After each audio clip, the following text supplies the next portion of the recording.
सो दोस्तों ਅੱਜ ਆਪਾਂ ਰਿਫਰੈਕਸ਼ਨ ਆਫ ਲਾਈਟ ਨੂੰ ਲੈ ਕੇ ਕੁਝ ਨਵਾਂ ਫਿਨੋਮੇਨਾ ਡਿਸਕਸ ਕਰਾਂਗੇ। ਨਵਾਂ ਨਹੀਂ ਇੱਕ ਫਿਨੋਮੇਨਾ ਡਿਸਕਸ ਕਰਾਂਗੇ।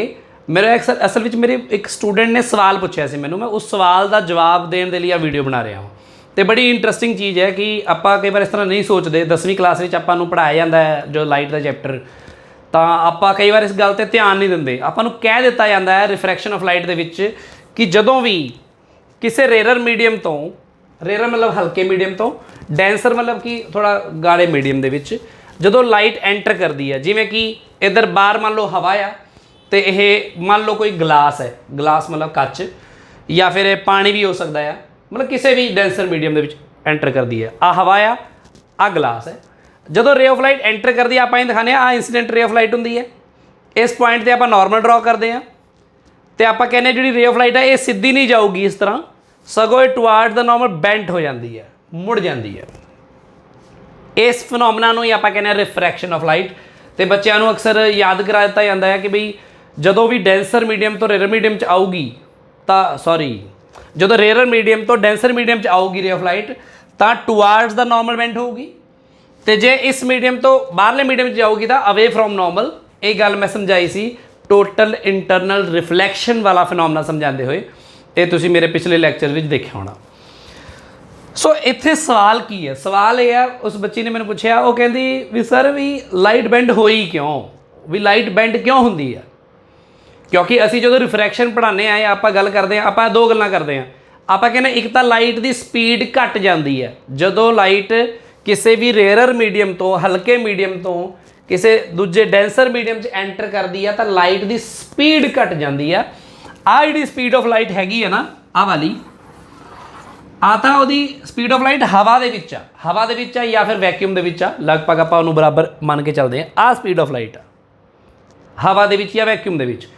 ਪਰ ਇਹ ਸਪੀਡ ਆਫ ਲਾਈਟ ਗਲਾਸ ਵਿੱਚ ਨਹੀਂ ਹੋਊਗੀ, ਪਾਣੀ ਵਿੱਚ ਵੀ ਨਹੀਂ ਹੋਊਗੀ, ਮਤਲਬ ਕਿਸੇ ਵੀ ਹੋਰ ਮੀਡੀਅਮ 'ਚ ਜਦੋਂ ਲਾਈਟ ਜਾਂਦੀ ਹੈ ਤਾਂ ਲਾਈਟ ਦੀ ਜਿਹੜੀ ਸਪੀਡ ਹੈ ਉਹ ਘੱਟ ਜਾਂਦੀ ਹੈ। ਆਹ ਗੱਲ ਨੂੰ ਪਹੁੰਚਾ ਲੈਂਦੇ ਆਪਾਂ ਆਸਾਨੀ ਨਾਲ ਕਿ ਹਾਂ ਠੀਕ ਆ ਵੀ ਲਾਈਟ ਦੀ ਸਪੀਡ ਘਟੂਗੀ, ਕਿਉਂਕਿ ਜਿਵੇਂ ਤੁਸੀਂ ਮੰਨ ਲਓ ਮੋਟਰਸਾਈਕਲ 'ਤੇ ਜਾ ਰਹੇ ਹੋ ਅਤੇ ਅਚਾਨਕ ਰਸਤੇ 'ਚ ਪਾਣੀ ਆ ਗਿਆ ਬਹੁਤ ਸਾਰਾ, ਪਾਣੀ 'ਚ ਤੁਹਾਡਾ ਮੋਟਰਸਾਈਕਲ ਐਂਟਰ ਕਰਦਾ ਨਾਲ ਹੀ ਸਲੋ ਹੋ ਜਾਂਦਾ। ਡੈਂਸ ਮੀਡੀਅਮ 'ਚ ਐਂਟਰ ਕਰਕੇ ਨਾ ਤੁਸੀਂ ਤਾਂ ਸਲੋ ਹੋ ਜਾਂਦੀ ਹੈ। ਫਿਰ ਜਿਵੇਂ ਪਾਣੀ ਖਤਮ ਹੁੰਦਾ ਨਾਲ ਹੀ ਫਿਰ ਤੇਜ਼ ਹੋ ਜਾਂਦਾ ਸਕੂਟਰ ਜਾਂ ਮੋਟਰਸਾਈਕਲ ਜਾਂ ਕਾਰ। ਇਹਦਾ ਮਤਲਬ ਕੀ ਆ ਕਿ ਵੀ ਮਤਲਬ ਮੀਡੀਅਮ ਡੈਂਸ ਹੁੰਦਾ ਹੈ ਤਾਂ ਸਲੋ ਡਾਊਨ ਹੁੰਦੀਆਂ ਚੀਜ਼ਾਂ। ਤਾਂ ਗੱਲ ਠੀਕ ਹੈ, ਲਾਈਟ ਲਈ ਵੀ ਇਹ ਗੱਲ ਆਪਾਂ ਨੂੰ ਪਚ ਜਾਂਦੀ ਹੈ ਵੀ ਠੀਕ ਹੈ ਵੀ ਡੈਂਸਰ ਮੀਡੀਅਮ 'ਚ ਲਾਈਟ ਆਈ ਤਾਂ ਲਾਈਟ ਸਲੋ ਹੋ ਗਈ, ਇੱਥੇ ਤੇਜ਼ ਆ ਰਹੀ ਸੀ ਇੱਥੇ ਸਲੋ ਹੋ ਗਈ, ਮਤਲਬ ਸਲੋ ਇੰਨੀ ਵੀ ਨਹੀਂ ਸਲੋ ਹੋ ਗਈ ਪਰ ਇਸ ਤੋਂ ਘੱਟ ਜਾਂਦੀ ਆ। ਠੀਕ ਹੈ ਗੱਲ। ਹੁਣ ਸਪੀਡ ਲਈ ਠੀਕ ਆ, ਪਰ ਬੈਂਡ ਕਿਉਂ ਹੋਈ ਲਾਈਟ ਮੁੜੀ ਕਿਉਂ? ਉਹ ਵੀ ਇਸੇ ਤਰ੍ਹਾਂ ਹੀ ਕਿਉਂ ਮੁੜੀ, ਟੁਆਰਡਸ ਦਾ ਨੋਰਮਲੀ ਕਿਉਂ ਮੁੜੀ? ਇਹਦਾ ਕੀ ਕਾਰਨ ਆ? ਮਤਲਬ ਬੱਚੇ ਨੇ ਮੈਨੂੰ ਆਹ ਪੁੱਛਿਆ। ਇਸ ਕਾਰਨ ਦੇ ਬਿਨਾਂ ਵੀ ਪੂਰੀ ਆਪਟਿਕ ਸਿੱਖੀ ਜਾ ਸਕਦੀ ਹੈ। ਆਪਟਿਕ ਤਾਂ ਸਮਝ ਆਈ ਜੂਗੀ ਤੁਹਾਨੂੰ, ਇਹਦੇ ਨਾਲ ਹੋਰ ਫਿਨੋਮੇਨਾ ਸਮਝ ਲਓਗੇ, ਪਰ ਇਹ ਕਾਰਨ ਤਾਂ ਪਤਾ ਹੋਣਾ ਚਾਹੀਦਾ, ਆਪਾਂ ਨੂੰ ਸੋਚਣਾ ਚਾਹੀਦਾ ਵੀ ਕਿਉਂ ਇਸ ਤਰ੍ਹਾਂ ਹੁੰਦਾ ਆ। ਆਹ ਵੀਡੀਓ ਇਸੇ ਬਾਰੇ ਆ ਕਿ ਲਾਈਟ ਬੈਂਡ ਕਿਉਂ ਹੁੰਦੀ ਆ, ਕਿਉਂਕਿ ਇਹਦੇ ਨਾਲ ਜੁੜਿਆ ਇੱਕ ਹੋਰ ਸਵਾਲ ਆ। ਦੂਜਾ ਸਵਾਲ ਕੀ ਆ ਕਿ ਜੇ ਰੇ ਆਫ ਲਾਈਟ ਇਸ ਤਰ੍ਹਾਂ ਆਊਗੀ ਤਾਂ ਵੀ ਬੈਂਡ ਹੋਊਗੀ, ਇਸ ਤਰ੍ਹਾਂ ਆਊਗੀ ਤਾਂ ਵੀ ਬੈਂਡ ਹੋਊਗੀ, ਇਸ ਤਰ੍ਹਾਂ ਆਊਗੀ ਤਾਂ ਵੀ ਬੈਂਡ ਹੋਊਗੀ। ਪਰ ਜੇ ਰੇ ਆਫ ਲਾਈਟ ਨੋਰਮਲ ਦੇ ਅਲੋਂਗ ਹੀ ਆ ਜਾਵੇ, ਮੰਨ ਲਓ ਮੈਂ ਨੋਰਮਲ ਪਹਿਲੇ ਡਰਾ ਕਰਕੇ ਰੱਖੀਏ, ਇਹਦੇ ਅਲੋਂਗ ਲਾਈਟ ਇੱਥੋਂ ਆ ਰਹੀ ਹੈ, ਇਸ ਤਰ੍ਹਾਂ ਇੰਸੀਡੈਂਟ ਕਰਦੀ ਆ, ਤਾਂ ਇਹ ਲਾਈਟ ਬੈਂਡ ਹੋਊਗੀ? ਨਹੀਂ, ਫਿਰ ਲਾਈਟ ਬੈਂਡ ਨਹੀਂ ਹੁੰਦੀ, ਫਿਰ ਲਾਈਟ ਸਿੱਧੀ ਹੀ ਨਿਕਲ ਜਾਂਦੀ ਆ ਬਿਨਾਂ ਕਿਸੇ ਤਰ੍ਹਾਂ ਦੀ ਬੈਂਡਿੰਗ ਸ਼ੋ ਕੀਤੇ। ਅਤੇ ਇਸ ਤੋਂ ਅੱਗੇ ਵੀ ਜੇ ਜਾਊਗੀ ਨਾ, ਜੇ ਮੁੜ ਕੇ ਫਿਰ ਡੈਂਸਰ ਤੋਂ ਫਿਰ ਰੇਅਰ ਮੀਡੀਅਮ 'ਚ ਹਵਾ 'ਚ ਵਾਪਸ ਨਿਕਲਣੀ ਆ ਤਾਂ ਵੀ ਇਹ ਸਿੱਧੀ ਹੀ ਨਿਕਲ ਜਾਣੀ ਹੈ ਐਂ ਹੀ। ਜਦ ਕਿ ਇਸ ਲਾਈਟ ਨੇ ਇੱਥੋਂ ਆਉਣਾ ਆ, ਇੱਥੇ ਗਿਰਨਾ ਆ, ਇੱਥੇ ਫਿਰ ਨੋਰਮਲ ਡਰਾ ਕਰਾਂਗੇ ਆਪਾਂ, ਅਤੇ ਇੱਥੇ ਫਿਰ ਇਹ ਅਵੇ ਫਰੋਮ ਨੋਰਮਲ ਜਾਂਦੀ ਹੈ। ਫਿਰ ਜਿਵੇਂ ਐਂ ਜਾਣੀ ਸੀ ਪਰ ਇਹ ਅਵੇ ਫਰੋਮ ਨੋਰਮਲ ਐਂ ਮੁੜਦੀ ਹੈ ਵਾਪਸ। ਮਤਲਬ ਕਹਿਣ ਦਾ ਇਹ ਆ ਕਿ ਆਹ ਜਿਹੜੀ ਬੈਂਡਿੰਗ ਆਫ ਲਾਈਟ ਹੈ ਇਹ ਆਪਾਂ ਨੂੰ ਇਸ ਤਰ੍ਹਾਂ ਸ਼ੋ ਹੁੰਦੀ ਹੈ ਜਦੋਂ ਐਂਗਲ ਆਫ ਇੰਸੀਡੈਂਸ ਆਪਣਾ 90 ਨਹੀਂ ਹੁੰਦਾ, ਸੌਰੀ 0 ਨਹੀਂ ਹੁੰਦਾ। ਇੱਥੇ ਐਂਗਲ ਆਫ ਇੰਸੀਡੈਂਸ 0 ਹੋ ਗਿਆ ਨਾ ਆਪਣਾ, 0 ਤੋਂ ਇਲਾਵਾ ਕੋਈ ਹੋਰ ਐਂਗਲ ਹੋਵੇ। ਪਰ ਜਦੋਂ ਐਂਗਲ ਆਫ ਇੰਸੀਡੈਂਸ 0 ਹੋ ਜਾਂਦਾ ਵਾ ਤਾਂ ਰੇ ਆਫ ਲਾਈਟ ਸਿੱਧੀ ਆ ਜਾਂਦੀ ਆ, ਇਹ 'ਚ ਕੋਈ ਵੀ ਨਹੀਂ ਆਪਾਂ ਨੂੰ ਬੈਂਡਿੰਗ ਸ਼ੋ ਹੋਈ। ਆਹ ਮੇਰਾ ਸਵਾਲ ਆ ਜਿਸ ਦੇ ਉੱਪਰ ਮੈਂ ਇਹ ਵੀਡੀਓ ਬਣਾਇਆ। ਹੁਣ ਮੈਂ ਇਹਨਾਂ ਸਵਾਲਾਂ ਦਾ ਜਵਾਬ ਦੇਣ ਦੀ ਕੋਸ਼ਿਸ਼ ਕਰਦਾ ਹਾਂ। ਇਹਨਾਂ ਸਵਾਲਾਂ ਦਾ ਜਵਾਬ ਸਮਝਣ ਦੇ ਲਈ ਤੁਹਾਨੂੰ 2-3 ਚੀਜ਼ਾਂ, ਬੜੀ ਛੋਟੀਆਂ ਚੀਜ਼ਾਂ ਸਮਝਣੀਆਂ ਪੈਣਗੀਆਂ। ਵੇਵ ਫਰੰਟ ਕੀ ਹੁੰਦਾ ਆ, क्योंकि आप रे ऑफ लाइट ਨੂੰ ਐ ਸਮਝਦੇ ਨਾ ਲਾਈਟ ਦੀ ਰੇ ਕਿਵੇਂ ਦਿਖਾਣੇ ਐ ਦਿਖਾਣੇ ਆਪਾਂ ਐ ਕਰਕੇ ਬਸ ਵੀ ਆ ਜਾ ਰਹੀ ਹੈ ਲਾਈਟ ਆ ਜਾ ਰਹੀ ਹੈ ਲਾਈਟ ਆ ਜਾ ਰਹੀ ਹੈ ਲਾਈਟ ਹੈ ਨਾ ਇਸ ਤਰ੍ਹਾਂ ਸ਼ੋ ਕਰਦੇ ਆ ਪਰ ਅਸਲ ਵਿੱਚ ਲਾਈਟ ਨੂੰ ਅਸੀਂ ਜੇ ਸਮਝੀਏ ਪੂਰੀ ਤਰ੍ਹਾਂ ਇਹਨੂੰ ਵੇਵ ਫਾਰਮ ਦੇ ਵਿੱਚ ਸਮਝਣ ਦੀ ਕੋਸ਼ਿਸ਼ ਕਰੀਏ ਕਿ ਲਾਈਟ ਵੀ ਇੱਕ ਵੇਵ ਦੀ ਤਰ੍ਹਾਂ ਟਰੈਵਲ ਕਰਦੀ ਹੈ ਤਾਂ ਆਪਾਂ ਦੇਖਾਂਗੇ ਕਿ ਵੇਵ ਫਰੰਟ ਟਰੈਵਲ ਕਰਦੇ ਨੇ ਅੱਗੇ ਦੇ ਅੱਗੇ ਵੇਵ ਫਰੰਟ ਤੋਂ ਕੀ ਮਤਲਬ ਆ ਬੜਾ ਸੌਖਾ ਆ ਤੁਸੀਂ ਪਾਣੀ 'ਚ ਕਦੀ ਨਾ ਕਦੀ ਵੱਟਾ ਮਾਰਿਆ ਹੋਣਾ ਪਾਣੀ 'ਚ ਵੱਟਾ ਮਾਰਦੇ ਹੋ ਤਾਂ ਪਾਣੀ ਦੇ ਵਿੱਚ ਤੁਸੀਂ ਦੇਖਦੇ ਹੋ ਵੇਵ ਬਣਦੀਆਂ ਨੇ ਹੈ ਨਾ ਤਾਂ ਉਹ ਵੇਵ ਟਰੈਵਲ ਕਿਵੇਂ ਕਰਦੀਆਂ ਨੇ ਉਹ ਅੱਗੇ ਸਰਕਲ ਦੇ ਸਰਕਲ ਬਣਦੇ ਰਹਿੰਦੇ ਨਾ ਇੱਕ ਛੋਟਾ ਸਰਕਲ ਘੱਟ ਰੇਡੀਅਸ ਵਾਲਾ ਸਰਕਲ ਫਿਰ ਵੱਡਾ ਫਿਰ ਉਸ ਤੋਂ ਵੱਡਾ ਫਿਰ ਉਸ ਤੋਂ ਕੰਸੈਂਟਰਿਕ ਸਰਕਲ ਦੀ ਫਾਰਮ ਵਿੱਚ ਉਹ ਫਰੰਟ ਉਹ ਕੀ ਹੁੰਦੇ ਨੇ ਉਹ ਵੇਵ ਫਰੰਟ ਹੀ ਹੁੰਦੇ ਨੇ ਉਹ ਫਰੰਟ ਤੁਸੀਂ ਐਂ ਸਮਝ ਲਓ ਜਿਵੇਂ ਆਰਮੀ ਆ ਹੁਣ ਆਰਮੀ ਕਿਤੇ ਮਾਰਚ ਕਰ ਰਹੀ ਹੈ ਕਿਸੇ ਪਾਸੇ ਉਹਨੂੰ ਵੱਧ ਰਹੀ ਆ ਸਭ ਤੋਂ ਅੱਗੇ ਅੱਗੇ ਵਾਲੇ ਜਿਹੜੇ ਫੌਜੀ ਨੇ ਵੀ ਉਹ ਮਿਲ ਕੇ ਕੀ ਬਣਾਉਣਗੇ ਉਸ ਆਰਮੀ ਦਾ ਜਿਹੜਾ ਅੱਗੇ ਵਧਣ ਦਾ ਵੇਵ ਫਰੰਟ ਆਰਮੀ ਫਰੰਟ ਉਹਨੂੰ ਆਰਮੀ ਫਰੰਟ ਕਹਿ ਲੈਂਦੇ ਆਪਾਂ ਜੇ ਕੋਈ ਵੇਵ ਟਰੈਵਲ ਕਰਦੀ ਹੈ ਤਾਂ ਉਹਦੇ ਸਭ ਤੋਂ ਅੱਗੇ ਅੱਗੇ ਜਿੱਥੇ ਤੱਕ ਡਿਸਟਰਬੈਂਸ ਪਹੁੰਚੀ ਹੈ ਉਹਦੀ ਵੇਵ ਦੀ ਕਦੇ ਆਪਾਂ ਗੱਲ ਕਰਾਂਗੇ ਕਿ ਵੇਵ ਟਰੈਵਲ ਕਿਵੇਂ ਕਰਦੀ ਹੈ ਇਹ 'ਤੇ ਅਲੱਗ ਵੱਖਰਾ ਵੀਡੀਓ ਬਣਾਵਾਂਗੇ ਪਰ ਹੁਣੀ ਤਾਂ ਤੁਸੀਂ ਨਾ ਸਮਝ ਸਕਦੇ ਹੋ ਪਾਣੀ 'ਚ ਵੱਟਾ ਸਾਰਿਆਂ ਨੇ ਮਾਰਿਆ ਹੈ ਬਚਪਨ 'ਚ ਹੀ ਦੇਖਿਆ ਆਪਾਂ ਤਾਂ ਜਿੱਥੇ ਤੱਕ ਡਿਸਟਰਬੈਂਸ ਪਹੁੰਚੀ ਹੈ ਸਭ ਤੋਂ ਅੱਗੇ ਅੱਗੇ ਉਹਨੂੰ ਵੇਵ ਫਰੰਟ ਕਹਿੰਦੇ ਆ ਪਾਣੀ ਦੇ ਕੇਸ 'ਚ ਕੀ ਹੁੰਦਾ ਕਿ ਉਹ ਪਲੇਨ ਹੁੰਦਾ ਆ ਜਿਹੜਾ ਇੱਕ ਪਲੇਨ ਵਿੱਚ ਹੁੰਦਾ ਹੈ ਨਾ ਸਾਰਾ ਕੁਝ ਤਾਂ ਸਰਕਲ ਦੇ ਫਾਰਮ 'ਚ ਬਣਦੇ ਆ ਵੇਵ ਫਰੰਟ ਪਰ ਜੇ ਲਾਈਟ ਦਾ ਕੇਸ ਹੋਵੇ ਤਾਂ ਵੇਵ ਫਰੰਟ ਕਿੱਦਾਂ ਦੇ ਬਣਨਗੇ ਇਹ ਮੈਂ ਤੁਹਾਨੂੰ ਦਿਖਾਣਾ ਦੇਖੋ ਇਹਨੂੰ ਮੈਂ ਮਿਟਾ ਦਿੰਦਾ ਫਿਲਹਾਲ ਸੋ ਲਾਈਟ ਦਾ ਕੇਸ ਜੇ ਲੈ ਲਿਆ ਜਾਵੇ ਤਾਂ ਮੰਨ ਲਓ ਇਸ ਜਗ੍ਹਾ 'ਤੇ ਮੈਂ ਇਸ ਜਗ੍ਹਾ 'ਤੇ ਜਿੱਥੇ ਮੈਂ ਤੁਹਾਨੂੰ ਹੱਥ ਦਿਖਾ ਰਿਹਾ ਇਸ ਜਗ੍ਹਾ 'ਤੇ ਇੱਕ ਮੈਂ ਬੱਲਬ ਛੋਟਾ ਜਿਹਾ ਰੱਖ ਕੇ ਜਲਾ ਦਿੰਦਾ ਆ ਤਾਂ ਬੱਲਬ ਤੋਂ ਲਾਈਟ ਇਸ ਦਿਸ਼ਾ ਵੱਲ ਹੀ ਥੋੜ੍ਹੀ ਜਾਏਗੀ ਇਕੱਲੀ ਇੱਧਰ ਵੀ ਤਾਂ ਆਏਗੀ ਇੱਧਰ ਵੀ ਤਾਂ ਜਾਏਗੀ ਉੱਪਰ ਵੀ ਜਾਏਗੀ ਇੱਧਰ ਵੀ ਜਾਏਗੀ ਇੱਧਰ ਵੀ ਜਾਏਗੀ ਮਤਲਬ ਕਿ ਵੇਵ ਫਰੰਟ ਕਿੱਦਾਂ ਦਾ ਬਣੇਗਾ ਫਿਰ ਪਾਣੀ ਵਿੱਚ ਵੱਟਾ ਮਾਰਿਆ ਸੀ ਤਾਂ ਸਰਕਲ ਬਣੇ ਸੀ ਹੁਣ ਸਰਕਲ ਨਹੀਂ ਬਣੂਗਾ ਸਫੀਅਰ ਬਣਨਗੇ ਕਿਉਂਕਿ ਲਾਈਟ ਚਾਰੇ ਪਾਸੇ ਟਰੈਵਲ ਕਰੇਗੀ ਤਾਂ ਸਫੇਰਿਕਲ ਵੇਵ ਫਰੰਟ ਬਣਨਗੇ ਸੋ ਜੇ ਮੈਂ ਕਹਾਂ ਕਿ ਇੱਥੇ ਸੋਰਸ ਆਫ ਲਾਈਟ ਹੈਗਾ ਇੱਕ ਐਸ ਤਾਂ ਇਹਦੇ ਵਿੱਚੋਂ ਲਾਈਟ ਕਿਸੇ ਟਾਈਮ ਬਾਅਦ ਜੇ ਇਸ ਪਾਸੇ ਇੱਥੇ ਤੱਕ ਪਹੁੰਚੀ ਹੈ ਤਾਂ ਇਸ ਪਾਸੇ ਵੀ ਇੰਨੀ ਕੁ ਦੂਰੀ ਪਹੁੰਚੀ ਹੋਏਗੀ ਇੱਧਰ ਵੀ ਇੰਨੀ ਕੁ ਦੂਰ ਪਹੁੰਚੀ ਹੋਏਗੀ ਇੱਧਰ ਵੀ ਇੰਨੀ ਕੁ ਦੂਰ ਸੋ ਐਂ ਕਰਕੇ ਇੱਕ ਤਰ੍ਹਾਂ ਦਾ ਇਹ ਸਫੀਅਰ ਬਣ ਜਾਏਗਾ ਸਫੀਅਰ ਕਹਿ ਰਿਹਾ ਮੈਂ ਯਾਦ ਰੱਖੋ ਇਸ ਪਲੇਨ 'ਚ ਨਹੀਂ ਹੋ ਰਿਹਾ ਇੱਧਰ ਬਾਹਰ ਵੀ ਤਾਂ ਆਏਗੀ ਅਤੇ ਇਹਦੇ ਅੰਦਰ ਵੀ ਤਾਂ ਜਾਏਗੀ ਮਤਲਬ ਜੇ ਮੈਂ ਇੱਥੇ ਇਸ ਜਗ੍ਹਾ 'ਤੇ ਇਮੈਜਿਨ ਕਰਾਂ ਤਾਂ ਸਫੇਰਿਕਲ ਵੇਵ ਫਰੰਟ ਬਣੇਗਾ ਇਹ ਆਹ ਵੇਵ ਫਰੰਟ ਹੈ ਥੋੜੀ ਦੇਰ ਬਾਅਦ ਇਹ ਥੋੜਾ ਹੋਰ ਅੱਗੇ ਪਹੁੰਚ ਚੁੱਕਿਆ ਹੋਏਗਾ ਥੋੜੀ ਦੇਰ ਬਾਅਦ ਹੋਰ ਅੱਗੇ ਫਿਰ ਥੋੜੀ ਦੇਰ ਬਾਅਦ ਹੋਰ ਅੱਗੇ ਇਸ ਤਰ੍ਹਾਂ ਕਰਕੇ ਸੋ ਲਾਈਟ ਇਸ ਤਰ੍ਹਾਂ ਸਫੇਰਿਕਲ ਵੇਵ ਫਰੰਟ ਬਣਾਉਂਦੇ ਹੋਏ ਅੱਗੇ ਵਧ ਰਹੀ ਹੈ ਸਭ ਤੋਂ ਅੱਗੇ ਵਾਲੇ ਜਿਹੜਾ ਇਹਨੂੰ ਵੇਵ ਫਰੰਟ ਕਹਾਂਗੇ ਆਪਾਂ ਠੀਕ ਹੈ ਗੱਲ ਫਿਲਹਾਲ ਮੈਂ ਇਹਦੀ ਬਹੁਤੀ ਡਿਟੇਲ 'ਚ ਨਹੀਂ ਜਾ ਰਿਹਾ ਇੰਨਾ ਕਾਫੀ ਸਮਝਣ ਲਈ ਵੀ ਸੋਰਸ ਆਫ ਲਾਈਟ ਤੋਂ ਇਸ ਤਰ੍ਹਾਂ ਵੇਵ ਫਰੰਟ ਨੇ ਹੁਣ ਜੇ ਤੁਸੀਂ ਇਸੇ ਸੋਰਸ ਤੋਂ ਜੇ ਕੋਈ ਰੇ ਆਫ ਲਾਈਟ ਡਰਾ ਕਰਨੀ ਹੋਵੇ ਵੀ ਰੇ ਆਫ ਲਾਈਟ ਜਾ ਰਹੀ ਹੈ ਲਾਈਟ ਸਿੱਧੀ ਜਾਂਦੀ ਹੈ ਤਾਂ ਲਾਈਟ ਜਾ ਕੇ ਦਿਸ਼ਾ ਵੱਲ ਰਹੀ ਹੈ ਉਹ ਰੇ ਆਫ ਲਾਈਟ ਆਪਾਂ ਐਂ ਸ਼ੋ ਕਰਦੇ ਹਾਂ ਆਹ ਦੇਖੋ ਐਂ ਸ਼ੋ ਕਰਦੇ ਹਾਂ ਨਾ ਆਹੀ ਹੈ ਨਾ ਰੇ ਆਫ ਲਾਈਟ ਹੁਣ ਤੁਸੀਂ ਦੇਖੋ ਰੇ of light the wave front ਨਾਲ ਕੀ ਸੰਬੰਧ ਹੈ ਜਿੰਨੇ ਵੀ ਵੇਵ ਫਰੰਟ ਹੈਗੇ ਨੇ ਸਾਰੇ ਆ ਉਹਨਾਂ ਸਾਰਿਆਂ ਦੇ ਪਰਪੈਂਡੀਕੂਲਰ ਆ ਦੇਖੋ ਆਹ ਇੱਕ ਤਰ੍ਹਾਂ ਹੈ ਨਾ ਜਿੰਨੇ ਵੀ ਇਸ ਤਰ੍ਹਾਂ ਦੇ ਵੇਵ ਫਰੰਟ ਰੇ ਆਫ ਲਾਈਟ ਸਾਰਿਆਂ ਦੇ ਪਰਪੈਂਡੀਕੂਲਰ ਹੈ ਇਸ ਤਰ੍ਹਾਂ ਸੋ ਰੇ ਆਫ ਲਾਈਟ ਇਸ ਤਰ੍ਹਾਂ ਟਰੈਵਲ ਕਰ ਰਹੀ ਹੈ ਹੁਣ ਇਹੀ ਰੇ ਆਫ ਲਾਈਟ ਮੈਂ ਇੱਧਰ ਵੀ ਸ਼ੋ ਕਰ ਸਕਦਾ ਐਂ ਦੇਖੋ ਇੱਧਰ ਵੀ ਜਾ ਰਹੀ ਹੈ ਇੱਧਰ ਵੀ ਤੁਸੀਂ ਦੇਖੋ ਤਾਂ ਰੇ ਆਫ ਲਾਈਟ ਸਾਰੇ ਵੇਵ ਫਰੰਟਸ ਦੇ ਪਰਪੈਂਡੀਕੂਲਰ ਹੈ ਅਤੇ ਹੋਰ ਵੀ ਵੇਵ ਫਰੰਟ ਅੱਗੇ ਵੀ ਜਾ ਕੇ ਬਣਾ ਸਕਦਾ ਮੈਂ ਸੋ ਰੇ ਆਫ ਲਾਈਟ ਕੀ ਹੁੰਦੀ ਹੈ ਕਿਸੇ ਵੇਵ ਫਰੰਟ ਦੇ ਵਿੱਚ ਉਹਦਾ ਇੱਕ ਬਹੁਤ ਛੋਟਾ ਜਿਹਾ ਹਿੱਸਾ ਹੁੰਦੀ ਹੈ ਬਸ ਕਿਸੇ ਵੇਵ ਫਰੰਟ ਦਾ ਇੱਕ ਛੋਟਾ ਜਿਹਾ ਬਰੀਕ ਚੁਣਿਆ ਹੋਇਆ ਹਿੱਸਾ ਕਿ ਅੱਗੇ ਆਹ ਪਾਰਟੀਕਲ ਦਾ ਆਹ ਪਾਰਟੀਕਲ ਫਿਰ ਆਹ ਪਾਰਟੀਕਲ ਇਸ ਤਰ੍ਹਾਂ ਕਰਕੇ ਇਹਨੂੰ ਕਹਿੰਦੇ ਆ ਵੇਵ ਫਰੰਟ ਇਸ ਤੋਂ ਬਾਅਦ ਗੱਲ ਆਉਂਦੀ ਹੈ ਸਮਝਣਾ ਚਾਹੀਦਾ ਪਲੇਨ ਵੇਵ ਫਰੰਟ ਕੀ ਹੁੰਦਾ ਆਹ ਤਾਂ ਸਫੇਰਿਕਲ ਵੇਵ ਫਰੰਟ ਹੋ ਗਿਆ ਪਾਣੀ 'ਚ ਵੱਟਾ ਮਾਰਿਆ ਤਾਂ ਉਹ ਸਰਕੂਲਰ ਵੇਵ ਫਰੰਟ ਬਣ ਗਏ ਹੈ ਨਾ ਤਾਂ ਪਲੇਨ ਵੇਵ ਫਰੰਟ ਕੀ ਹੁੰਦਾ ਪਲੇਨ ਵੇਵ ਫਰੰਟ ਨੂੰ ਸਮਝਣਾ ਬੜਾ ਆਸਾਨ ਹੈ ਜਾਂ ਤਾਂ ਤੁਸੀਂ ਪਲੇਨ ਵੇਵ ਫਰੰਟ ਨੂੰ ਸਮਝਣ ਲਈ ਤੁਸੀਂ ਇਹ ਸਮਝ ਲਓ ਵੀ ਤੁਹਾਡਾ ਕੋਈ ਸੋਰਸ ਆਫ ਲਾਈਟ ਹੀ ਇੱਦਾਂ ਦਾ ਹੋਵੇ ਜਿਵੇਂ ਕਈ ਵਾਰ ਇਸ ਤਰ੍ਹਾਂ ਦੀ ਮੰਨ ਲਓ ਆਹ ਬੁੱਕ ਹੈਗੀ ਹੈ ਦੇਖੋ ਆਹ ਬੁੱਕ ਹੈਗੀ ਆ ਆਹ ਬੁੱਕ ਦੀ ਸ਼ੇਪ ਦਾ ਮੰਨ ਲਓ ਐਡੀ ਵੱਡੀ ਆ ਸ਼ੀਟ ਹੋਵੇ ਜਿਹੜੀ ਕਿ ਇਲੂਮੀਨੇਟ ਕਰਦੀ ਹੈ ਆਪਾਂ ਠੀਕ ਹੈ ਆਹੀ ਇਹ ਸੋਰਸ ਆਫ ਲਾਈਟ ਹੋਵੇ ਤਾਂ ਇੱਥੋਂ ਜਿਹੜੀ ਲਾਈਟ ਨਿਕਲੇਗੀ ਉਹ ਸਿੱਧੀ ਐ ਵਧੇਗੀ ਨਾ ਉਹ ਪੁਆਇੰਟ ਤੋਂ ਸਫੀਅਰ ਬਣਦੇ ਆ ਨਾ ਇੱਥੋਂ ਰੇ ਆਫ ਲਾਈਟ ਸਿੱਧੀ ਐ ਜਾਏਗੀ ਨਾ ਤਾਂ ਇੱਥੇ ਇਸ ਜਗ੍ਹਾ 'ਤੇ ਇਸ ਜਗ੍ਹਾ 'ਤੇ ਇਸ ਜਗ੍ਹਾ 'ਤੇ ਆਹ ਪਲੇਨ ਵੇਵ ਫਰੰਟ ਬਣ ਜਾਣਗੇ ਸਾਰੇ ਇੱਕ ਤਾਂ ਤੁਸੀਂ ਐ ਇਮੈਜਿਨ ਕਰ ਸਕਦੇ ਹੋ ਦੂਜਾ ਤੁਸੀਂ ਐਂ ਸੋਚ ਸਕਦੇ ਹੋ ਕਿ ਜੇ ਤੁਹਾਡਾ ਸੋਰਸ ਆਫ ਲਾਈਟ ਬਹੁਤ ਦੂਰ ਆ ਤਾਂ ਸਫੀਅਰ ਜਿਹੜਾ ਤੁਹਾਡਾ ਆ ਸਫੀਅਰ ਵੱਡੇ ਹੁੰਦੇ ਜਾਣਗੇ ਹੋਰ, ਫਿਰ ਹੋਰ ਵੱਡਾ, ਫਿਰ ਹੋਰ ਵੱਡਾ, ਇਸ ਤਰ੍ਹਾਂ ਹੁੰਦੇ ਹੁੰਦੇ ਕੀ ਹੋਏਗਾ ਦੇਖੋ ਮੈਂ ਇੱਥੇ ਦਿਖਾ ਦਿੰਦਾ ਤੁਹਾਨੂੰ ਕਿ ਜੇ ਤੁਹਾਡੇ ਸੋਰਸ ਆਫ ਲਾਈਟ ਤੋਂ ਤੁਸੀਂ ਕਾफ़ੀ ਦੂਰ ਨਿਕਲ ਗਏ ਹੋ ਤਾਂ ਆ ਹੋਏਗਾ, ਫਿਰ ਅਗਲਾ ਫਿਰ ਆ ਹੋਏਗਾ, ਫਿਰ ਆ ਹੋਏਗਾ, ਰੇਡੀਅਸ ਬਣਾ। ਤਾਂ ਅੱਗੇ ਜਾ ਕੇ ਜੇ ਤੁਸੀਂ ਥੋੜ੍ਹਾ ਜਿਹਾ ਕੋਈ ਪੋਰਸ਼ਨ ਸਫੇਰੀਕਲ ਵੇਵ ਫਰੰਟ ਦਾ ਥੋੜ੍ਹਾ ਜਿਹਾ ਹਿੱਸਾ ਜੇ ਦੇਖਣ ਦੀ ਕੋਸ਼ਿਸ਼ ਕਰੋਗੇ ਇੰਨਾ ਕੁ ਮੰਨ ਲਓ ਇਹਦੇ ਵਿੱਚ ਤਾਂ ਤੁਹਾਨੂੰ ਇਹ ਲਗਭਗ ਪਲੇਨ ਹੀ ਲੱਗੇਗਾ। ਦੇਖੋ ਆਹ ਰੇ ਆਫ ਲਾਈਟ ਇਸ ਤਰ੍ਹਾਂ ਜਾਂਦੀਆਂ ਦਿਖਣਗੀਆਂ ਹੈ ਨਾ। ਤਾਂ ਇਸ ਸਫੀਅਰ ਦਾ ਛੋਟਾ ਜਿਹਾ ਹਿੱਸਾ ਲੈ ਲਿਆ ਤਾਂ ਆ ਵੀ ਪਲੇਨ ਵੇਵ ਫਰੰਟ ਬਣ ਗਿਆ ਇਸ ਤਰ੍ਹਾਂ, ਤੇ ਇਹ ਅੱਗੇ ਦਾ ਅੱਗੇ ਮੰਨ ਲਓ ਵੱਧ ਰਿਹਾ। ਸੋ ਤੁਸੀਂ ਕਿਸੇ ਤਰ੍ਹਾਂ ਵੀ ਇਸ ਤਰ੍ਹਾਂ ਸੋਚ ਸਕਦੇ ਹੋ। ਸੋ ਤੁਹਾਨੂੰ ਹੁਣ ਪਤਾ ਲੱਗ ਗਈਆਂ ਦੋ ਗੱਲਾਂ, ਇੱਕ ਤਾਂ ਵੇਵ ਫਰੰਟ ਕੀ ਹੁੰਦਾ, ਇੱਕ ਪਲੇਨ ਵੇਵ ਫਰੰਟ ਕੀ ਹੁੰਦਾ, ਤੇ ਤੀਸਰੀ ਗੱਲ ਇਹ ਆਪਾਂ ਦੇਖੀਏ ਕਿ ਵੇਵ ਫਰੰਟ ਤੋਂ ਹਮੇਸ਼ਾ ਪਰਪੈਂਡੀਕੂਲਰ ਹੁੰਦੀ ਹੈ ਰੇ ਆਫ ਲਾਈਟ। ਠੀਕ ਹੈ ਗੱਲ। ਸੋ ਇਸ ਨੂੰ ਹੁਣ ਆਪਾਂ ਆਪਣੇ ਸਵਾਲ ਦਾ ਜਵਾਬ ਦੇਣ ਲਾਇਕ ਹੋ ਗਏ ਹਾਂ, ਆਪਾਂ ਦੇ ਸਕਦੇ ਹਾਂ ਜਵਾਬ ਕਿ ਰੇ ਆਫ ਲਾਈਟ ਬੈਂਡ ਕਿਉਂ ਹੁੰਦੀ ਹੈ ਅਤੇ ਕਿਉਂ ਨਹੀਂ ਹੁੰਦੀ, ਕਿਹੜੇ ਕੇਸ 'ਚ ਨਹੀਂ ਹੁੰਦੀ।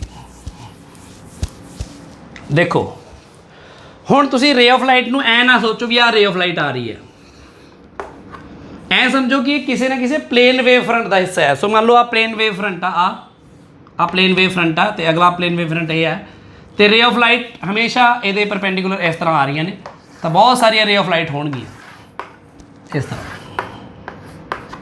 ਠੀਕ ਹੈ। ਸੋ ਰੇ ਆਫ ਲਾਈਟ ਇਕੱਲੀ ਨਹੀਂ ਹੁੰਦੀ ਬਲਕਿ ਇੱਕ ਵੇਵ ਫਰੰਟ ਦਾ ਹਿੱਸਾ ਹੁੰਦੀ ਹੈ, ਉਹ ਉਸ ਵੇਵ ਫਰੰਟ ਦਾ ਛੋਟਾ ਜਿਹਾ ਟੁਕੜਾ ਹੁੰਦੀ ਹੈ ਰੇ ਆਫ ਲਾਈਟ। ਅਤੇ ਤੁਹਾਨੂੰ ਜਦੋਂ ਪੜ੍ਹਾਇਆ ਨਾ ਤੁਹਾਨੂੰ ਇੱਕ ਰੇ ਆਫ ਲਾਈਟ ਦਿਖਾਈ ਜਾਂਦੀ, ਆਹ ਦੇਖੋ ਲਾਈਟ ਆਈ ਆ ਗਈ, ਪਰ ਲਾਈਟ ਐ ਨਹੀਂ ਹੁੰਦੀ, ਉਹ ਇੱਕ ਵੇਵ ਫਰੰਟ ਹੁੰਦਾ ਹੈ ਪੂਰੇ ਤੇ ਪੂਰਾ।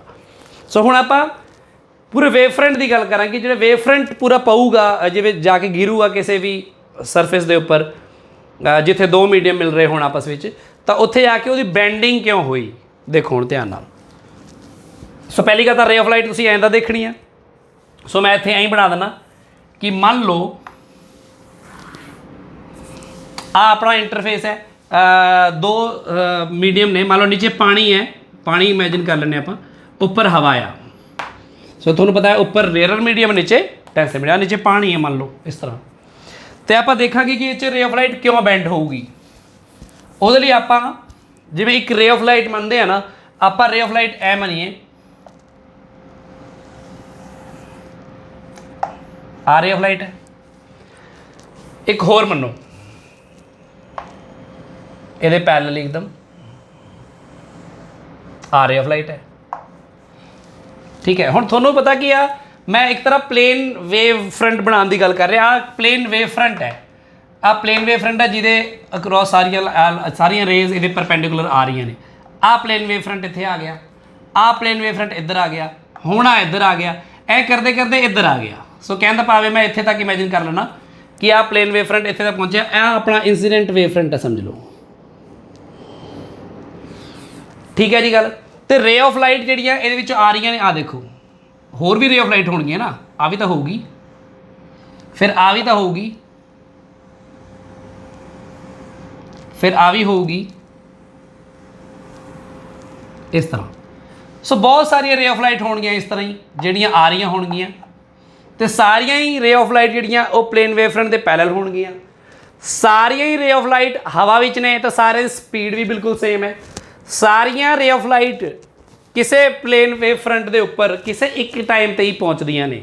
ਬਹੁਤ ਧਿਆਨ ਨਾਲ ਸਮਝੋ ਇਸ ਗੱਲ ਨੂੰ। ਕਹਿਣ ਦਾ ਮਤਲਬ ਇਹ ਆ ਕਿ ਆ ਰੇ 1 2 3 4 5 ਜਦੋਂ ਆਹ ਵਾਲੀ ਰੇ ਇੱਥੇ ਪਹੁੰਚਦੀ ਆ, ਉਦੋਂ ਹੀ ਦੂਜੀ ਰੇ ਇੱਥੇ ਪਹੁੰਚਦੀ ਆ, ਆ ਇੱਥੇ ਪਹੁੰਚਦੀ ਆ, ਆ ਇੱਥੇ ਪਹੁੰਚਦੀ ਆ, ਆ ਇੱਥੇ ਪਹੁੰਚਦੀ ਆ। ਥੋੜ੍ਹੀ ਦੇਰ ਬਾਅਦ ਜਦੋਂ ਆਹ ਵਾਲੀ ਰੇ ਇੱਥੇ ਪਹੁੰਚ ਜਾਂਦੀ ਆ, ਤਾਂ ਆਹ ਵਾਲੀ ਇੱਥੇ ਪਹੁੰਚ ਜਾਂਦੀ ਆ, ਆ ਇੱਥੇ ਪਹੁੰਚ ਜਾਂਦੀ ਆ, ਆ ਇੱਥੇ ਪਹੁੰਚ ਜਾਂਦੀ ਆ, ਆ ਇੱਥੇ ਪਹੁੰਚ ਜਾਂਦੀ ਆ। ਫਿਰ ਥੋੜ੍ਹੀ ਦੇਰ ਬਾਅਦ ਐਂ ਹੁੰਦੇ ਹੁੰਦੇ ਜਦੋਂ ਆਹ ਵਾਲੀ ਰੇ ਇੱਥੇ ਪਹੁੰਚ ਜਾਂਦੀ ਆ, ਦੂਜੀ ਇੱਥੇ ਪਹੁੰਚ ਜਾਂਦੀ ਆ, ਤੀਜੀ ਇੱਥੇ ਪਹੁੰਚ ਜਾਂਦੀ ਹੈ, ਚੌਥੀ ਅਤੇ ਪੰਜਵੀਂ। ਸੋ ਇਸ ਤਰ੍ਹਾਂ ਮੈਂ 5 ਦਿਖਾਈਆਂ ਨੇ ਮੈਂ, ਪਰ ਇਹਦੇ ਵਿੱਚ ਇਨਫਿਨਿਟਲੀ ਮੈਨੀ ਹੋਰ ਵੀ ਬਹੁਤ ਸਾਰੀ ਰੇਜ਼ ਹੈਗੀਆਂ ਨੇ। ਸੋ ਆਹ ਪਲੇਨ ਵੇਵ ਫਰੰਟ ਦੇ ਆ ਕਿਸੇ ਟਾਈਮ 'ਤੇ ਇੱਥੇ ਪਹੁੰਚ ਗਈਆਂ ਨੇ। ਇਸ ਟਾਈਮ ਨੂੰ ਆਪਾਂ ਮੰਨ ਲੈਂਦੇ ਹਾਂ ਕਿ ਮੰਨ ਲਓ ਆਏਗਾ time is equal to T time 'ਤੇ ਆ ਰੇ ਆਫ ਲਾਈਟ ਇੱਥੇ ਪਹੁੰਚੀ ਇੱਥੇ ਇਸ ਤਰ੍ਹਾਂ। ਹੁਣ ਇਹ ਸਾਰੀਆਂ ਰੇਜ਼ ਜਿਹੜੀਆਂ ਨੇ ਇਸ ਪਾਣੀ ਦੇ ਸਰਫੇਸ ਨੂੰ ਟੱਕਰ ਮਾਰਨਗੀਆਂ, ਜਿੱਥੋਂ ਸਟਰਾਈਕ ਕਰਨਗੀਆਂ, ਤਾਂ ਉਹ ਅਲੱਗ-ਅਲੱਗ ਸਮੇਂ 'ਤੇ ਕਰਨਗੀਆਂ ਨਾ। ਸਭ ਤੋਂ ਪਹਿਲਾਂ ਆਹ ਵਾਲੀ ਰੇ, ਇਸ ਰੇ ਦਾ ਨਾਮ ਰੱਖ ਦਿੰਦੇ ਹਾਂ 1, ਇਹਦਾ ਨਾਮ ਰੱਖ ਦਿੰਦੇ ਆ 2, ਇਹਦਾ 3, ਆ 4 ਤੇ ਆ 5।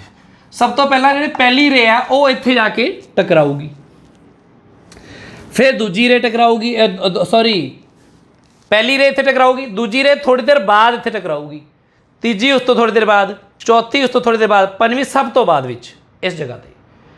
ਸੋ ਵੇਵ ਫਰੰਟ ਨੇ ਇਹਨਾਂ ਸਾਰੀਆਂ ਰੇਜ਼ ਨੇ ਕਿਵੇਂ ਮੁੜਨਾ, ਹੁਣ ਧਿਆਨ ਨਾਲ ਸਮਝੋ ਮੇਰੀ ਗੱਲ ਨੂੰ, ਕਿ ਮੰਨ ਲਓ ਕਿ ਜਦੋਂ ਆਹ ਵਾਲੀ ਰੇ ਇੱਥੇ ਪਹੁੰਚ ਗਈ, ਜਿਵੇਂ ਆਪਾਂ ਇੱਥੇ ਦਿਖਾਇਆ ਕਿ ਕਿਸੇ ਟਾਈਮ ਟੀ ਦੇ ਉੱਪਰ ਸਾਰੀਆਂ ਰੇਜ਼ ਇੱਥੇ ਇਸ ਪਲੇਨ ਵੇਵ ਫਰੰਟ 'ਤੇ ਪਹੁੰਚੀਆਂ ਨੇ, ਤਾਂ ਅਗਲੇ ਟਾਈਮ ਥੋੜ੍ਹੇ ਟਾਈਮ ਬਾਅਦ ਜਦੋਂ ਆਹ ਰੇ ਆਫ ਲਾਈਟ ਇੱਥੇ ਪਹੁੰਚ ਗਈ, ਹੁਣ ਇਹਨੂੰ ਬੜੇ ਧਿਆਨ ਨਾਲ ਸਮਝਿਓ, ਇਸ ਜਗ੍ਹਾ 'ਤੇ ਪਹੁੰਚ ਗਈ, ਮੰਨ ਲਓ ਇਸ ਜਗ੍ਹਾ 'ਤੇ ਪਹੁੰਚਣ 'ਤੇ ਟਾਈਮ ਕਿੰਨਾ ਹੋਇਆ,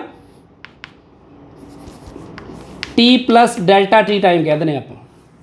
ਡੈਲਟਾ ਟੀ ਥੋੜ੍ਹਾ ਜਿਹਾ ਟਾਈਮ ਜ਼ਿਆਦਾ ਲੱਗ ਗਿਆ ਹੋਰ, ਕਿਉਂਕਿ ਇੱਥੋਂ ਲੈ ਕੇ ਇੱਥੇ ਪਹੁੰਚਣ ਨੂੰ ਡੈਲਟਾ ਟੀ ਟਾਈਮ ਲੱਗਿਆ, ਠੀਕ ਆ ਗੱਲ। ਤਾਂ ਹੁਣ ਆਹ ਵਾਲੀ ਰੇ ਵੀ ਬਿਲਕੁਲ ਕਿਤੇ ਨਾ ਕਿਤੇ ਤਾਂ ਪਹੁੰਚੀ ਹੋਊਗੀ ਨਾ ਉਹਨੇ ਟਾਈਮ 'ਚ, ਆਹ ਵਾਲੀ ਰੇ ਨੇ ਵੀ ਪਹੁੰਚਣਾ ਕਿਤੇ, ਇਹਨੇ ਵੀ ਪਹੁੰਚਣਾ, ਇਹਨੇ ਵੀ ਪਹੁੰਚਣਾ, ਅਤੇ ਉਸ ਜਗ੍ਹਾ 'ਤੇ ਵੀ ਇਕੱਠੀਆਂ ਹੀ ਪਹੁੰਚਣਗੀਆਂ ਸਾਰੀਆਂ ਜਿਵੇਂ ਵੇਵ ਫਰੰਟ ਬਣਦਾ ਆ। ਹੁਣ ਤੁਸੀਂ ਜਿਵੇਂ ਇੱਥੇ ਇਸ ਤੋਂ ਬਾਅਦ ਇੱਥੇ ਪਹੁੰਚੀਆਂ ਸੀ ਇਕੱਠੇ ਸਾਰੀਆਂ, ਫਿਰ ਸਾਰੀਆਂ ਇਕੱਠੇ ਇੱਥੇ ਪਹੁੰਚੀਆਂ, ਫਿਰ ਇੱਥੇ ਪਹੁੰਚੀਆਂ, ਫਿਰ ਸਾਰੀਆਂ ਇਕੱਠੇ ਇੱਥੇ ਪਹੁੰਚੀਆਂ। ਹੁਣ ਆਹ ਵਾਲੀ ਤਾਂ ਇੱਥੇ ਪਹੁੰਚ ਗਈ ਆ, ਆਹ ਵਾਲੀਆਂ ਕਿੱਥੇ ਪਹੁੰਚਣਗੀਆਂ, ਦੇਖੋ ਧਿਆਨ ਨਾਲ ਸਮਝੋ। ਪਹਿਲੀ ਗੱਲ ਤਾਂ ਇੱਥੇ ਦੋ ਗੱਲਾਂ ਹੋ ਚੁੱਕੀਆਂ, ਦੇਖੋ ਆਹ ਵਾਲਾ ਜਿਹੜਾ ਰਸਤਾ ਆ, ਆਹ ਵਾਲਾ ਆਹ ਜਿਹੜਾ ਮੈਂ ਗ੍ਰੀਨ ਚੌਕ ਨਾਲ ਬਣਾ ਰਿਹਾ, ਪਤਾ ਨਹੀਂ ਗ੍ਰੀਨ ਹੁਣ ਵੀਡੀਓ 'ਚ ਸ਼ੋ ਹੋਊਗਾ ਕਿ ਨਹੀਂ, ਚੌਕ ਕਈ ਵਾਰ ਰੰਗ ਨਹੀਂ ਸ਼ੋ ਕਰਦਾ, ਆਹ ਵਾਲਾ ਰਸਤਾ, ਇਹ ਰਸਤਾ ਹਵਾ ਵਿੱਚ ਤੈਅ ਕਰਨਾ ਹੈ ਉਹਨੇ, ਆਹ ਵੀ ਹਵਾ 'ਚ ਤੈਅ ਕਰਨਾ ਹੈ, ਆਹ ਸਾਰਾ ਹੀ ਹਵਾ 'ਚ ਤੈਅ ਕੀਤਾ ਇਹਨੇ, ਆਹ ਵੀ ਹਵਾ ਵਿੱਚ, ਆਹ ਵੀ ਹਵਾ ਵਿੱਚ। ਇਸ ਤੋਂ ਬਾਅਦ ਇਹ ਵੇਵਜ਼ ਨੇ ਟਰੈਵਲ ਕਰਦੇ ਹੋਏ ਐਂਟਰ ਕਰਨਾ ਹੈ ਪਾਣੀ ਦੇ ਵਿੱਚ, ਅਤੇ ਪਾਣੀ 'ਚ ਸਾਨੂੰ ਪਤਾ ਪਹੁੰਚ ਕੇ ਸਪੀਡ ਉਹਦੀ ਘਟ ਜਾਣੀ ਆ, ਸਪੀਡ ਉਹਦੀ ਘਟ ਜਾਣੀ ਆ। ਅਤੇ ਜੇ ਮੈਂ ਪਹਿਲੀ ਅਤੇ ਆਖਰੀ ਵੇਵ ਨੂੰ ਇਮੈਜਿਨ ਕਰਾਂ, ਆਹ ਵਾਲੀ ਪਹਿਲੀ ਨੂੰ ਅਤੇ ਆਹ ਵਾਲੀ ਆਖਰੀ ਨੂੰ, ਇਹਨੇ ਡੈਲਟਾ ਟੀ ਟਾਈਮ ਵਿੱਚ ਇੰਨਾ ਡਿਸਟੈਂਸ ਟਰੈਵਲ ਕਰ ਲਿਆ, ਦੇਖੋ ਇੰਨੀ ਦੂਰੀ ਤੈਅ ਕਰ ਲਈ, ਅਤੇ ਇਸ ਨੂੰ ਆਪਾਂ ਕਹਾਂਗੇ ਸੀ ਗੁਣਾ ਡੈਲਟਾ ਟੀ, ਹੈ ਨਾ। ਡਿਸਟੈਂਸ ਟਰੈਵਲਡ ਕੀ ਹੁੰਦਾ, ਸਪੀਡ ਇਨਟੂ ਟਾਈਮ ਹੁੰਦਾ ਨਾ, ਆਪਾਂ ਨੂੰ ਪਤਾ ਹੈ ਇਹ ਗੱਲ ਤਾਂ, ਡਿਸਟੈਂਸ ਬਰਾਬਰ ਹੁੰਦਾ ਸਪੀਡ ਗੁਣਾ ਟਾਈਮ। ਸੋ ਬੇਸਿਕਲੀ ਮੈਂ ਕੁਛ ਨਹੀਂ ਕੀਤਾ, ਸਪੀਡ ਨੂੰ ਟਾਈਮ ਨਾਲ ਗੁਣਾ ਕਰਤਾ, ਵੀ ਆਹ ਰੇ ਇੱਥੋਂ ਲੈ ਕੇ ਇੱਥੇ ਤੱਕ ਪਹੁੰਚਣ 'ਚ ਇਹਨੂੰ ਇੰਨਾ ਟਾਈਮ ਲੱਗਿਆ ਸੀ, ਤਾਂ ਇੰਨਾ ਡਿਸਟੈਂਸ ਟਰੈਵਲ ਕੀਤਾ ਸੀ ਡੈਲਟਾ ਟੀ। ਜਿਹੜੇ ਹੁਣ ਡੈਲਟਾ ਟੀ ਟਾਈਮ ਦੇ ਵਿੱਚ ਹੀ ਦੇਖਦੇ ਆ ਆਹ ਕਿੱਥੇ ਤੱਕ ਕਿੰਨਾ ਟਰੈਵਲ ਕਰੂਗੀ, ਇਹਨੇ ਟਰੈਵਲ ਕਰਨਾ ਹੁਣ ਕਿਹਦੇ ਵਿੱਚ, ਪਾਣੀ ਦੇ ਵਿੱਚ। ਸੋ ਆਹ ਵਾਲੀ ਰੇ ਜਿਹੜੀ ਹੈ ਇਹ ਸਲੋ ਹੋ ਗਈ ਹੋਊਗੀ, ਜੇ ਆਹ ਸਲੋ ਹੋ ਗਈ ਹੋਊਗੀ ਤਾਂ ਇਹ ਪੂਰਾ ਇੰਨਾ ਡਿਸਟੈਂਸ ਟਰੈਵਲ ਨਹੀਂ ਕਰੂਗੀ, ਕਿਉਂਕਿ ਇਹ ਸਲੋ ਹੋ ਗਈ ਹੋਊਗੀ ਨਾ ਪਾਣੀ 'ਚ ਐਂਟਰ ਕਰਕੇ, ਤਾਂ ਇਹ ਥੋੜ੍ਹਾ ਘੱਟ ਡਿਸਟੈਂਸ ਟਰੈਵਲ ਕਰੂਗੀ, ਘੱਟ ਇਹਦੇ ਨਾਲੋਂ ਘੱਟ। ਜਿਹੜੀ ਆਹ ਵਾਲੀ ਰੇ ਆ ਹੁਣ ਇਸ ਤਰ੍ਹਾਂ ਹੀ, ਆਹ ਵਾਲੀ ਰੇ ਨੇ ਥੋੜ੍ਹਾ ਜਿਹਾ ਤਾਂ ਡਿਸਟੈਂਸ ਟਰੈਵਲ ਕੀਤਾ ਹਵਾ ਵਿੱਚ, ਪਰ ਉਸ ਤੋਂ ਬਾਅਦ ਇਹਨੂੰ ਵੀ ਪਾਣੀ 'ਚ ਆਉਣਾ ਪਿਆ, ਤਾਂ ਆਹ ਵੀ ਪਾਣੀ 'ਚ ਥੋੜ੍ਹਾ ਘੱਟ ਟਰੈਵਲ ਕਰੂਗੀ, ਫਿਰ ਆਹ ਵੀ ਟਰੈਵਲ ਕਰੂਗੀ ਘੱਟ, ਅਤੇ ਆਹ ਹੋਰ ਵੀ ਘੱਟ, ਠੀਕ ਹੈ। ਅਤੇ ਇਸ ਤਰ੍ਹਾਂ ਕਰਦੇ ਕਰਦੇ ਆਹ ਸਾਰੀਆਂ ਰੇਜ਼ ਇਸ ਪੁਆਇੰਟ 'ਤੇ ਪਹੁੰਚਣਗੀਆਂ, ਅਤੇ ਆਹ ਇੱਕ ਵੇਵ ਫਰੰਟ ਬਣੇਗਾ ਨਵਾਂ। ਹੁਣ ਮੈਂ ਇਹਨੂੰ ਸ਼ੋਅ ਕਰ ਦਿੰਦਾ ਇਸ ਤਰ੍ਹਾਂ, ਦੇਖੋ। ਸੋ ਹੁਣ ਨਵਾਂ ਵੇਵ ਫਰੰਟ ਜਿਹੜਾ ਬਣਿਆ ਵਾ, ਹੁਣ ਇੱਥੇ ਪਹੁੰਚੀਆਂ ਨੇ ਇਹ T plus delta tea time ਬਾਅਦ ਰੇਜ਼, ਤਾਂ ਇਹ ਤਾਂ ਕਰਕੇ ਜਿਹੜੀ ਰੇ ਆਫ ਲਾਈਟ ਆ ਉਹ ਬੈਂਡ ਹੋਈ ਦਿਖ ਰਹੀ ਹੈ ਆਪਾਂ ਨੂੰ, ਕੋਈ ਵੀ ਇੱਕ ਰੇ ਆਫ ਲਾਈਟ ਜੇ ਮੰਨ ਲਈ ਆਪਾਂ, ਕਿਉਂਕਿ ਇਸ ਵੇਵ ਫਰੰਟ ਤੋਂ ਇਸ ਵੇਵ ਫਰੰਟ ਤੱਕ ਆਉਣ ਦੇ ਲਈ ਹਰ ਇੱਕ ਵੇਵ ਨੂੰ, ਹਰ ਇੱਕ ਰੇ ਨੂੰ ਬਰਾਬਰ ਸਮਾਂ ਲੱਗਣਾ ਚਾਹੀਦਾ ਆ। ਅਤੇ ਆਹ ਜਿਹੜੀ ਰੇ ਆਫ ਲਾਈਟ ਆ ਇਹ ਇੰਨਾ ਕੁ ਤਾਂ ਪਾਣੀ 'ਚ ਸੌਰੀ ਹਵਾ 'ਚ ਟਰੈਵਲ ਕਰ ਗਈ, ਉਸ ਤੋਂ ਬਾਅਦ ਇਹਨੂੰ ਪਾਣੀ 'ਚ ਐਂਟਰ ਕਰਨਾ ਪਿਆ, ਤਾਂ ਇਹ ਥੋੜ੍ਹਾ ਸਲੋ ਹੋ ਗਈ ਆ, ਉਨੀ ਹੀ ਦੂਰੀ ਨਹੀਂ ਤੈਅ ਕਰੇਗੀ। ਸੋ ਆਹ ਜਿਹੜੀ ਦੂਰੀ ਹੈ ਸਭ ਤੋਂ ਜ਼ਿਆਦਾ ਹੈ ਜਿਹੜੀ ਤੈਅ ਕੀਤੀ ਗਈ ਆ ਪੰਜਵੀਂ ਰੇ ਦੇ ਦੁਆਰਾ। ਉਸ ਤੋਂ ਅਗਲੀ ਆਹ ਦੂਰੀ ਥੋੜ੍ਹੀ ਘੱਟ ਹੋਏਗੀ, ਆਹ ਥੋੜ੍ਹੀ ਹੋਰ ਘੱਟ ਹੋ ਗਈ, ਥੋੜ੍ਹੀ ਹੋਰ ਘੱਟ ਹੋ ਗਈ, ਕਾਫੀ ਸਭ ਤੋਂ ਘੱਟ ਹੋਏਗੀ ਆਹ ਵਾਲੀ, ਕਿਉਂਕਿ ਇਹ ਪੂਰਾ ਦਾ ਪੂਰਾ ਟਾਈਮ ਡੈਲਟਾ ਟੀ ਟਾਈਮ ਇਹਨੇ ਵਾਟਰ 'ਚ ਟਰੈਵਲ ਕਰਨਾ ਹੈ, ਇਸ ਕਰਕੇ ਰੇ ਆਫ ਲਾਈਟ ਜਿਹੜੀ ਆ ਉਹ ਬੈਂਡ ਹੋ ਗਈ। ਬਿਲਕੁਲ ਇਸੇ ਤਰ੍ਹਾਂ ਹੀ ਤੁਸੀਂ ਸੋਚ ਸਕਦੇ ਹੋ ਕਿ ਜੇ ਰੇ ਆਫ ਲਾਈਟ ਬਾਹਰ ਜਾਂਦੀ ਹੈ ਤਾਂ ਉਹ ਅਵੇ ਫਰੋਮ ਨੋਰਮਲ ਕਿਉਂ ਬੈਂਡ ਹੁੰਦੀ ਹੈ। ਅਤੇ ਹੁਣ ਇਸੇ ਚੀਜ਼ ਨੂੰ ਅਪਲਾਈ ਕਰਕੇ ਦੇਖਦੇ ਹਾਂ ਆਪਾਂ, ਜਿਹੜਾ ਦੂਜਾ ਕੇਸ ਹੈ ਆਪਣਾ, ਕਿ ਜਦੋਂ ਰੇ ਆਫ ਲਾਈਟ ਪਰਪੈਂਡੀਕੂਲਰ ਆਉਂਦੀ ਹੈ, ਤਾਂ ਮੰਨ ਲਓ ਆਹ ਪਾਣੀ ਹੈ, ਇਸ ਜਗ੍ਹਾ 'ਤੇ ਸੋਚੋ, ਅਤੇ ਆਹ ਉੱਪਰ ਹਵਾ ਆ, ਅਤੇ ਰੇ ਆਫ ਮੰਨ ਲਓ ਇੱਥੇ ਰੇ ਆਫ ਲਾਈਟ ਆ ਰਹੀਆਂ ਨੇ, ਮਤਲਬ ਵੇਵ ਫਰੰਟ ਹੀ ਸਿੱਧਾ ਨੋਰਮਲ ਦੇ ਅਲੋਂਗ ਆ ਰਿਹਾ, ਇਸ ਤਰ੍ਹਾਂ, ਇਸ ਤਰ੍ਹਾਂ ਬਿਲਕੁਲ ਨੋਰਮਲ ਦੇ ਅਲੋਂਗ, ਚਾਰ ਹੀ ਸ਼ੋ ਕਰ ਦਿੰਦੇ ਆ। ਤਾਂ ਆਹ ਆਪਣਾ ਵੇਵ ਫਰੰਟ ਆ, ਦੇਖੋ ਹੁਣ ਆਹ ਪਲੇਨ ਵੇਵ ਫਰੰਟ ਹੈ, ਆਹ ਪਲੇਨ ਵੇਵ ਫਰੰਟ ਆ, ਆ ਪਲੇਨ ਵੇਵ ਫਰੰਟ ਆ। ਹੁਣ ਆ ਦੇਖੋ ਸਾਰੀਆਂ ਇਸ ਟਾਈਮ ਇਕੱਠੇ ਹੀ ਟੱਕਰ ਮਾਰ ਰਹੀਆਂ ਨੇ ਪਾਣੀ ਦੇ ਸਰਫੇਸ ਨੂੰ। ਇੱਥੇ ਜਦੋਂ ਟੇਢੀ ਆ ਰਹੀ ਸੀ ਨਾ ਤਾਂ ਇਹਨੇ ਸਭ ਤੋਂ ਪਹਿਲਾਂ ਟੱਕਰ ਮਾਰੀ, ਪਹਿਲੀ ਰੇ ਪਹਿਲਾਂ ਟਕਰਾਉਂਦੀ ਹੈ, ਫਿਰ ਉਹ ਪਾਣੀ 'ਚ ਐਂਟਰ ਕਰ ਜਾਂਦੀ ਹੈ, ਸਲੋ ਡਾਊਨ ਹੋ ਜਾਂਦੀ ਹੈ। ਦੂਜੀ ਥੋੜੀ ਦੇਰ ਬਾਅਦ, ਫਿਰ ਤੀਜੀ ਉਸ ਤੋਂ ਬਾਅਦ, ਫਿਰ ਚੌਥੀ ਉਸ ਤੋਂ ਬਾਅਦ, ਪੰਜਵੀਂ ਸਭ ਤੋਂ ਬਾਅਦ। ਇਸ ਲਈ ਆਪਣਾ ਵੇਵ ਫਰੰਟ ਇੱਥੇ ਮੁੜਦੇ ਹੋਏ ਇਸ ਤਰ੍ਹਾਂ ਬਣਿਆ ਕਿ ਰੇ ਆਫ ਲਾਈਟ ਬੈਂਡ ਹੋਈ। ਇੱਥੇ ਹੋਏਗਾ ਹੀ ਨਹੀਂ ਕੁਛ ਇੱਦਾਂ ਦਾ। ਸਾਰੀਆਂ ਰੇਜ਼ ਇਕੱਠੇ ਹੀ ਆਈਆਂ, ਇਕੱਠੇ ਹੀ ਟਕਰਾਈਆਂ ਟੀ ਟਾਈਮ 'ਤੇ। ਜੇ ਟੀ ਟਾਈਮ 'ਤੇ ਮੈਂ ਕਹਿ ਦੇਵਾਂ ਇੱਥੇ ਪਹੁੰਚੀਆਂ ਤਾਂ ਡੈਲਟਾ ਟੀ ਟਾਈਮ ਬਾਅਦ ਜੇ ਆਹ ਵਾਲੀ ਰੇ ਇੱਥੇ ਪਹੁੰਚੀ ਹੋਊਗੀ ਤਾਂ ਆ ਵੀ ਇੱਥੇ ਹੀ ਪਹੁੰਚੀ ਹੋਊਗੀ, ਆ ਵੀ ਇੱਥੇ ਪਹੁੰਚੀ ਹੋਊਗੀ, ਆ ਵੀ ਇੱਥੇ ਪਹੁੰਚੀ ਹੋਊਗੀ, ਬਿਲਕੁਲ ਉਸ ਜਗ੍ਹਾ 'ਤੇ। ਸੋ ਇੱਥੇ ਇਹਨਾਂ ਦੇ ਬੈਂਡਿੰਗ ਦਾ ਕੋਈ ਸਵਾਲ ਹੀ ਪੈਦਾ ਨਹੀਂ ਹੁੰਦਾ ਕਿਉਂਕਿ ਇਹ ਪਾਣੀ ਵਿੱਚ ਹੀ ਟਰੈਵਲ ਕਰ ਰਹੀਆਂ ਨੇ, 4 ਦੀ 4 ਰੇਜ਼ ਅਤੇ ਬਿਲਕੁਲ ਬਰਾਬਰ ਦੂਰੀ ਤੈਅ ਕਰ ਰਹੀਆਂ ਨੇ।